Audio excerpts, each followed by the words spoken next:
There's a tiredness that sleep can't fix. You feel it when the afternoon light flattens and your focus frays. Wednesday, midweek. The horse day carries a restless rhythm, forward motion, but not always clear direction. You might have sensed it already, the urge to say too much, to corner a conversation just to feel settled. The old caution is oddly specific: don't rush into verbal disputes, not because you're wrong, but because winning might cost you footing you didn't know you had. I thought about this while making loofah and egg soup. It's simple. The loofah softens to near translucence. The egg ribbons curl gently in the broth. There's quiet wisdom in food that cools without numbing. Walnut and black sesame paste afterwards. Silky, dark, grounding. It tastes like patience. The day's energy is strange.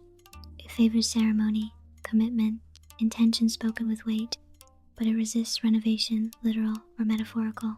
Don't tear down walls. Don't rearrange the bed. Some things are better left undisturbed until the timing softened.